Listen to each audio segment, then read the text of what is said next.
Hey guys, I'm P-Freak. Welcome back to Super Mario Advance 4, Super Mario Bros. 3. Last time, we made it through the third world, which was a water world, which was very, very annoying, especially at the end there. And we defeated Wendy O. Koopa and got the third one saved. In this part, we are in World 4, slowly inching closer to the alleged World 8, because let's be honest here, we all know there are only 8 worlds in this game.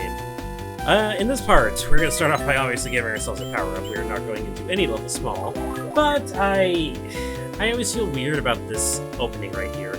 Also, apologies, I've kind of forgotten a lot of what happens because it's been like a week since I last recorded the last part, because I got sick, so yeah. So yeah, this part's always weird. They give us these 2 pipes to go to, and I can never, for the life of me, remember which one is the one I'm supposed to properly go through.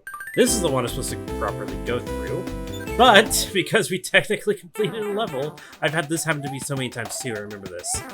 A friggin' card minigame pops up at the start for some reason. I don't know why it does that all the time. But hey, it's a brand new card minigame, so... Okay. And is it... No, but I think this is... Yeah. Some of these I do remember, again, from just playing them a lot, so...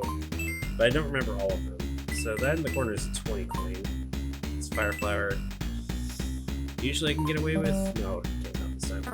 So we got a star and a mushroom. That's not bad. Kinda wish I got the mushroom earlier before I used the Fire Flower, but, you know, whatever. Any power-up's a good power-up. Here's another interesting thing. If you technically kept a hammer from the last one, then you could get access to this mushroom house right over here. I don't know if it has anything special, to be honest, but you can do that. You can totally break the rock and do that. You'd be missing out on a bunch of other stuff, but... Anyways, the gimmick for this world. Everything's fucking huge. We have the Goombas, we have the freaking piranha plants, we have the freaking Koopas, and even all the blocks are huge. I want to respawn my Koopa, because I want to get... Oh, hello. Don't want to get that one, but I want to get... Yes, you can't still lift these even though they're huge. I want to open up this one because, yeah, it has a super leaf. I remember having this one leaf. Nice. But yeah, that's the gimmick for World 4. We had our plain old grassland, we had our desert land, we had our water world, and now everything's just fucking huge, which, admittedly, is a pretty unique concept, not gonna lie. Alright. Got another super leaf up here in case you need it. That's good.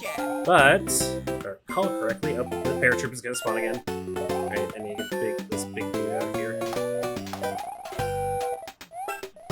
Fun fact, I don't know if I showed you this, but if you just kick a Koopa into a wall, then they immediately die. You fly up here, if I recall correctly. Okay, yes, here we go. There's a little secret up here. Always check the air and levels, because you never know when there's gonna be like a little secret on you. I don't think it's this pipe we go down.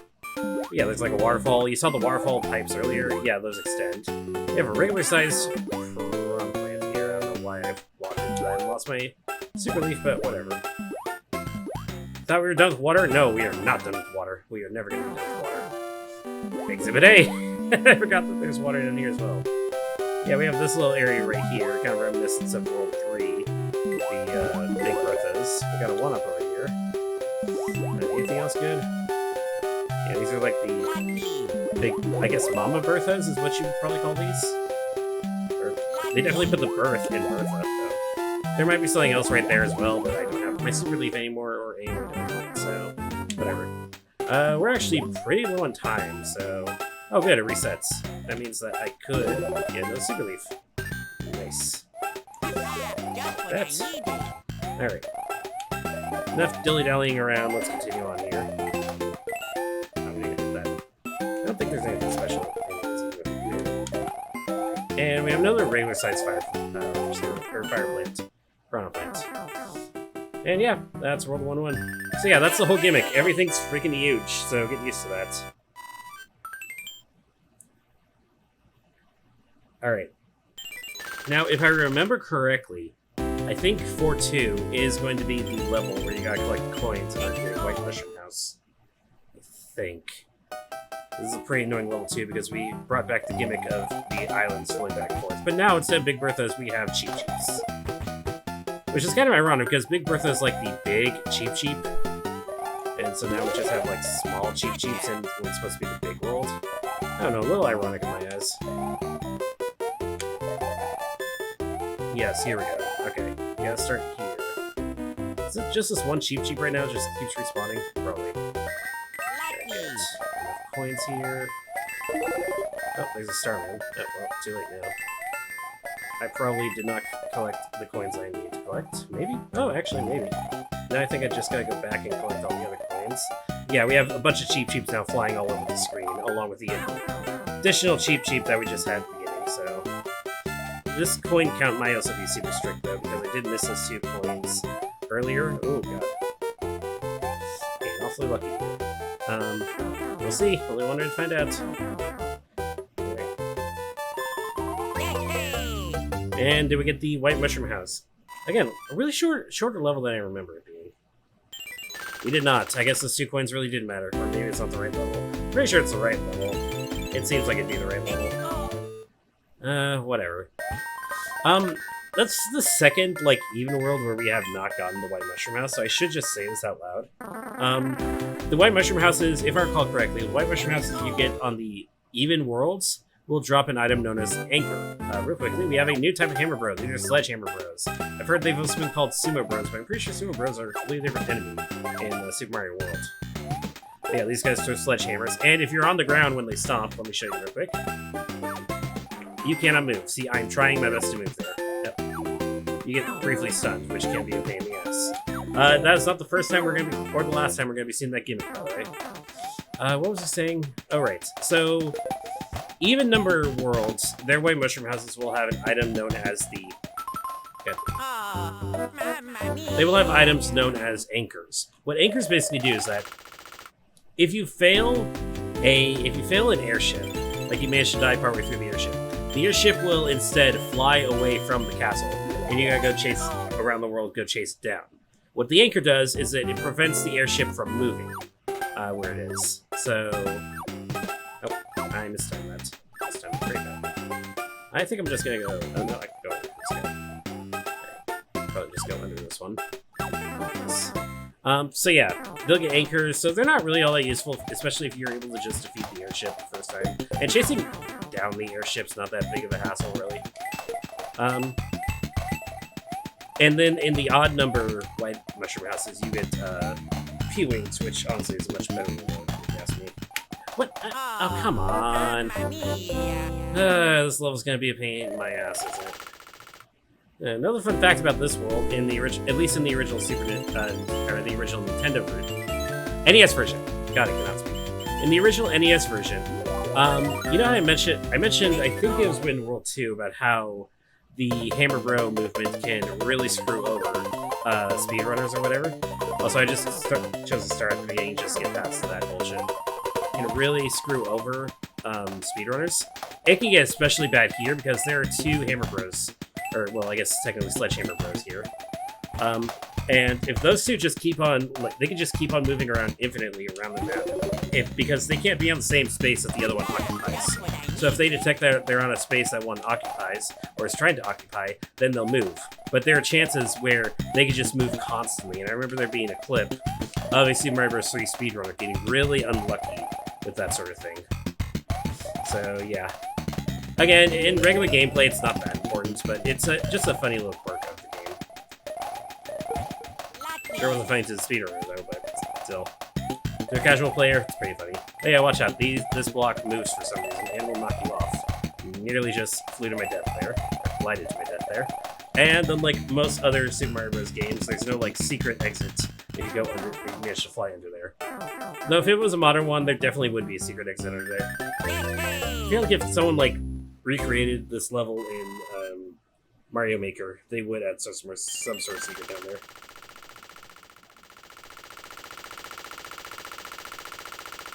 See, that's what I'm... I didn't intend for me to actually get this to happen, but look at this. This is what I'm talking about. Now they're not infinitely stuck there. See, clearly it ended. I didn't intend for me to actually get that right after explaining what happened. But yeah, it's not that there's 2 here, there are 3 here, which makes it even more likely. And this world especially... I hope to God my recording's actually functioning properly, because the timing on that was great. Of course, right after I explain that little bug, or whatever. It's not really a bug, it's just like... It's just an unlucky thing. Oh, we got a new enemy here. Don't know what these guys are probably called, but they're kind of like boos, where if you're face away from them, they'll move in the direction towards you. So they can be a pain in the ass, but also they can be easily manipulated. This has always been a rough part for me. You gotta just slide through before the thwomp hits you there. I remember this castle, or this fortress, specifically because of the little candle dudes, and also because of that, like, slide entrance thing we had to do. Sorry, I still can't get over the fact that I actually managed to make the little thing happen. I guess you would call that a kind of a bug or something. I don't know, it's kind of intended. Again, it's intended, but it's kind of just really unlucky for it to happen. And again, in speedrunning, you really don't want that to happen. I don't know what, I think World 4's overworld map is technically very small, so I guess that's why it could be really, like, it happens really often here. Like, I know for a giant world, having it be really small is kind of weird, but yeah, I guess there's just not very many options for them to run around. And also the fact that there are 3 of them makes it even worse. Alright, we got another roulette here. Let's see if I can get this one. We got 3 now, which gives you 10 up, actually, ironically enough. We're obviously not gonna get this time. Motherfucker. I would have gotten a 2. Dang it. If you do manage to get to the diamond level of the roulette, though, then the diamond level gives you a guarantee, like, high life up. I don't know what determines its shape, though. Its shape is random. This level. Oh, I hate this level. Actually, there is a little secret over there. Yeah, as you can see, we're on water, so yeah, of course there's going to be a secret. Probably I actually haven't done research about, like, what other secrets are in this world, so let me do that real quick, actually. Alright, so it turns out that there are a few secrets that I actually had managed to miss, unfortunately. Again, I just kind of jumped into this, I forgot to do research beforehand. And, like I said, there's always secrets that I'm still learning about this game. I don't know everything about this game, I just know a lot about it.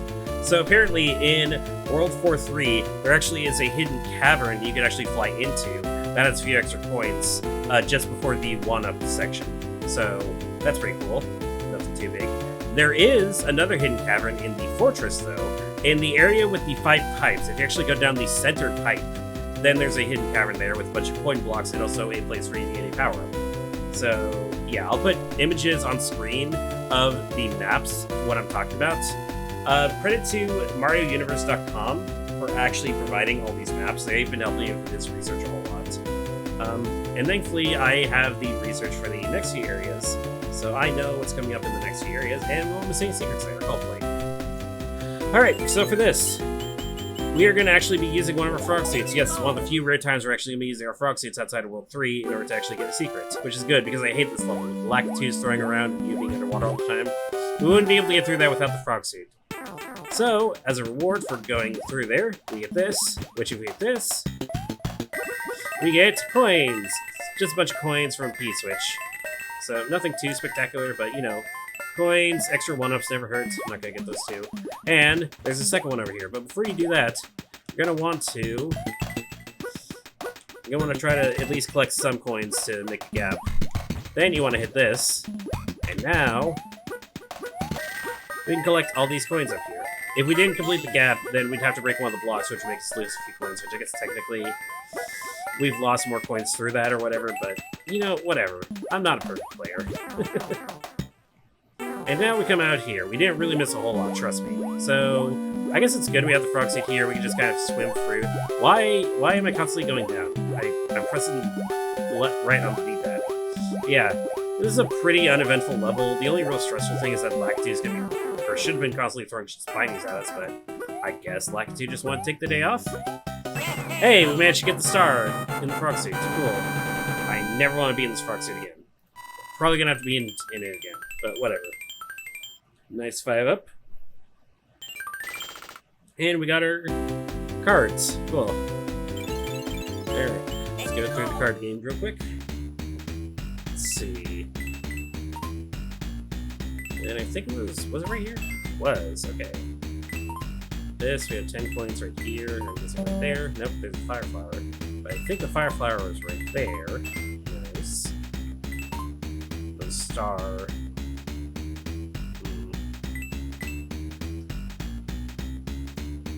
Here? No. Yeah. Okay. Still, we got another mushroom and a fire flower. I'll take that. And then in here, we got a Super Leaf. Cool. I like having spare Super Leaves with me.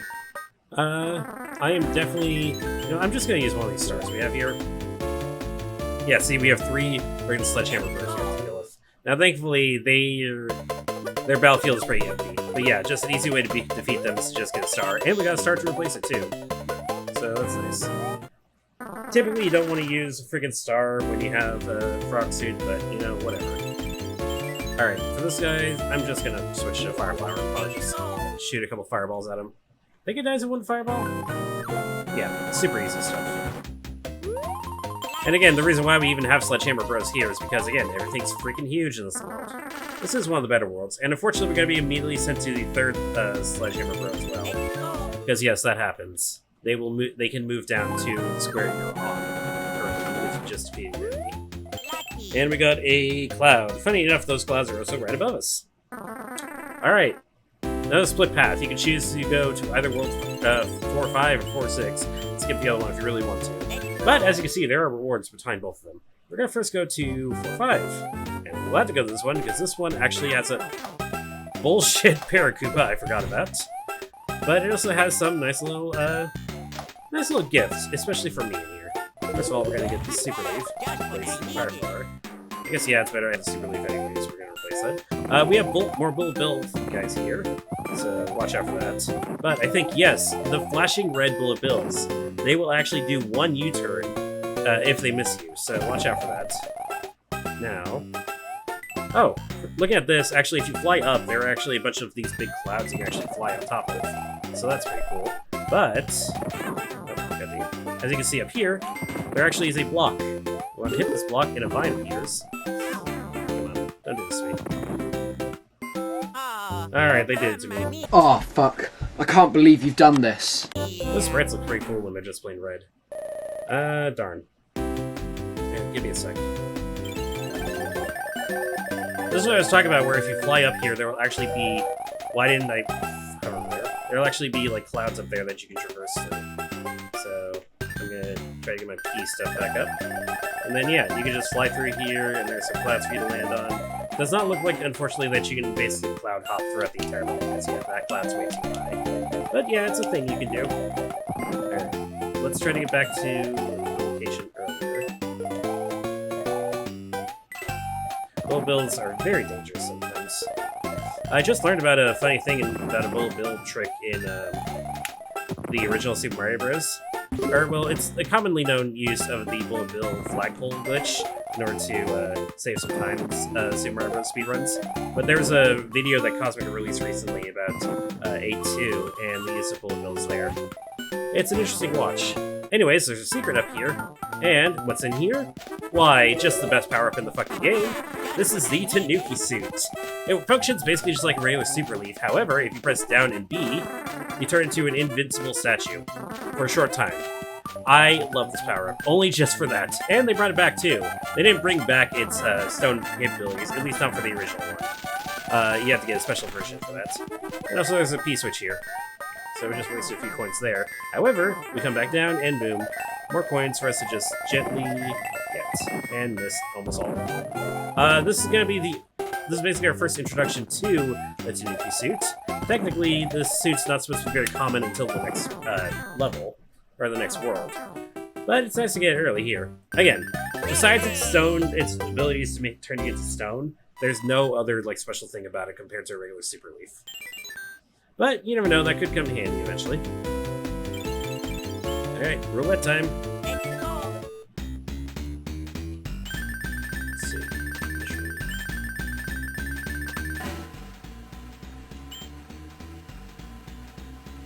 Let's see. Yeah, sometimes the timing has to be pretty precise.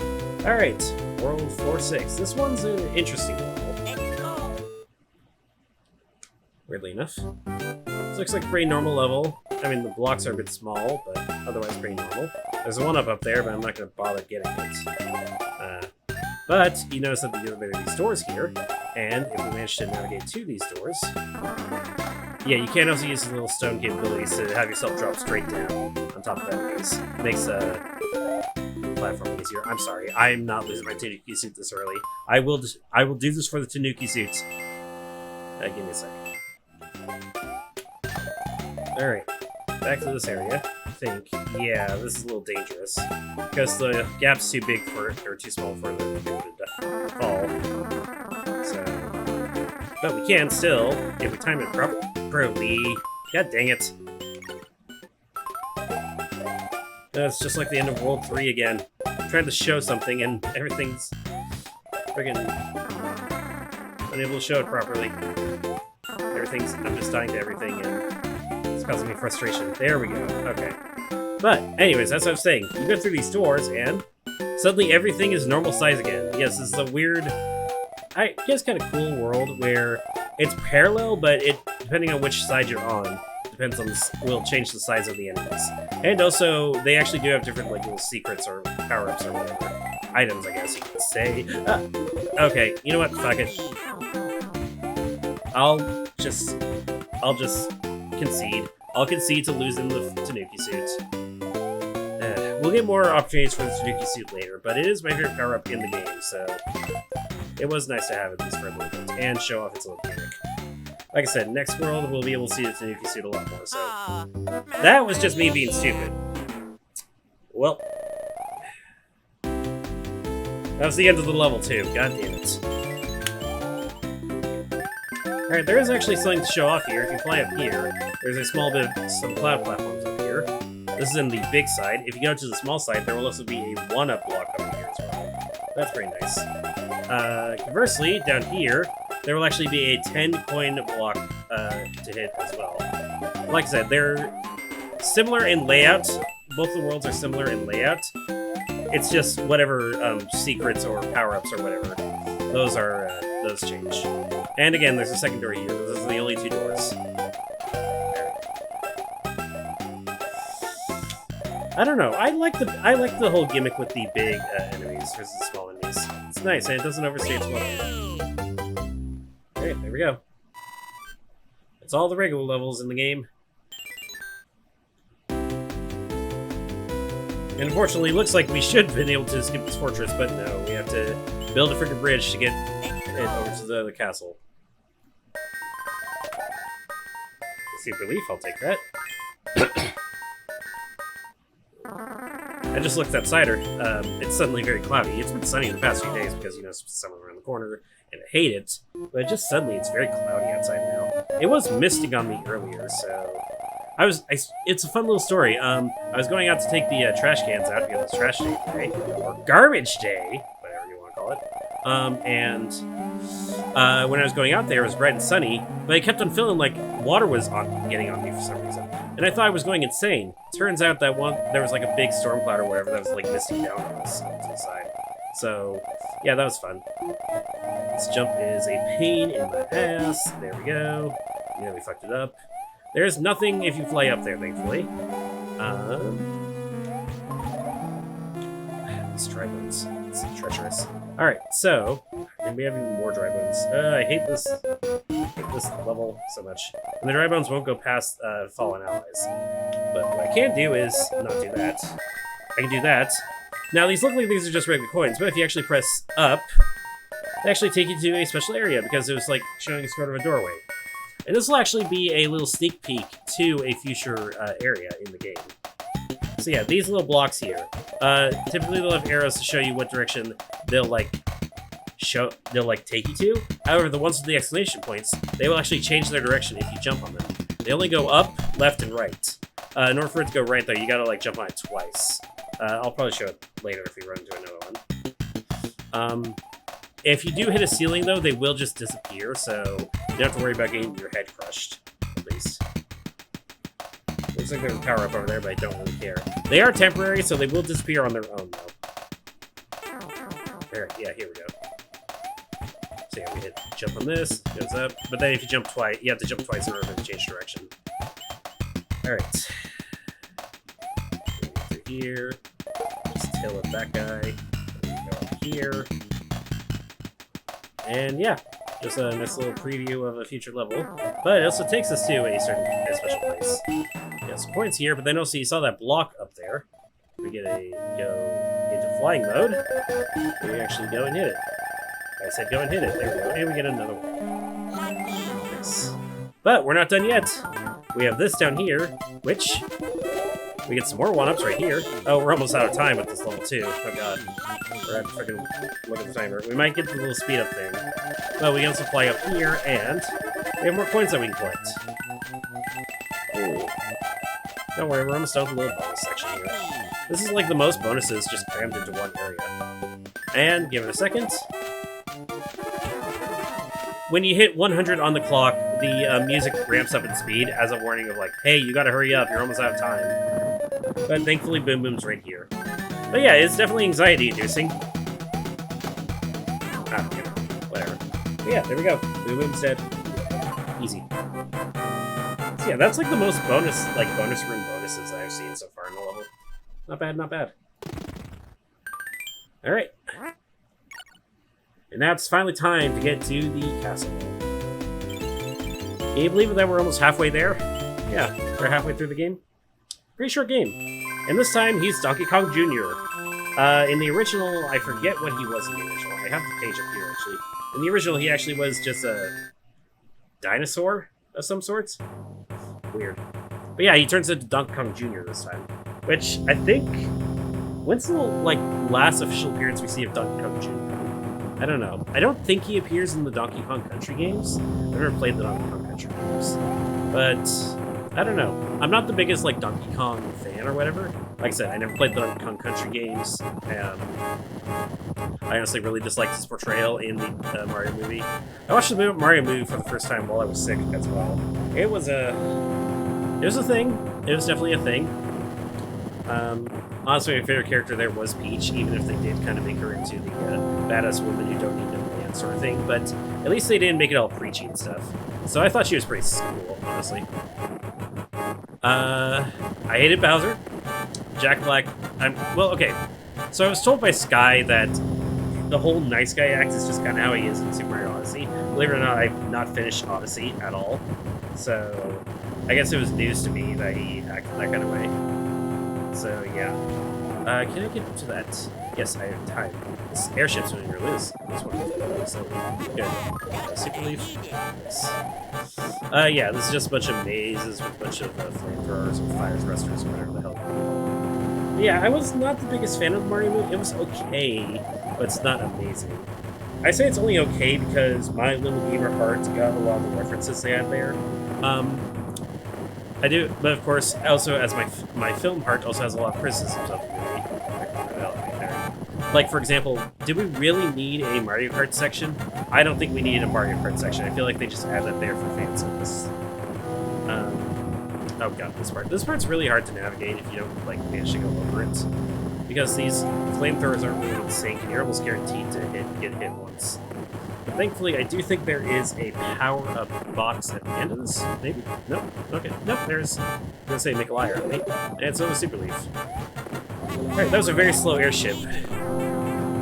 And now we're against... I think this is Lemmy Koopa. Whoa! He looks really weird here compared to how he does in the future games. His real gimmick is just that he jumps really high and just keeps bouncing around. Nothing really too different besides that. But yeah, that's World 4. Done and done.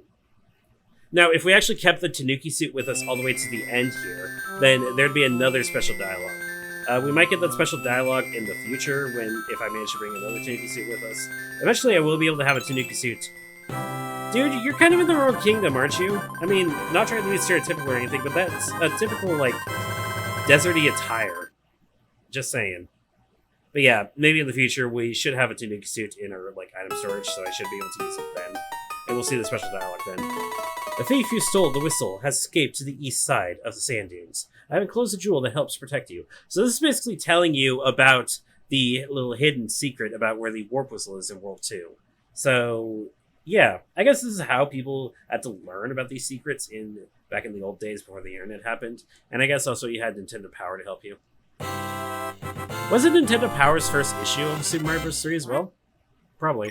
I don't know, I'm too old for Nintendo Power.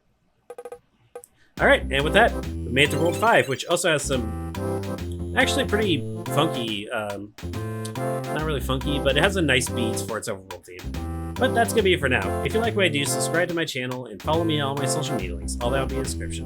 Next time, it's on through World 5, and we have a little something you might see right there in the corner. This isn't the whole world, even though it looks super small. Which I guess makes sense, because we just got finished with the big world, so now things just look kind of tiny in comparison. But that's besides the point. I will see you guys then.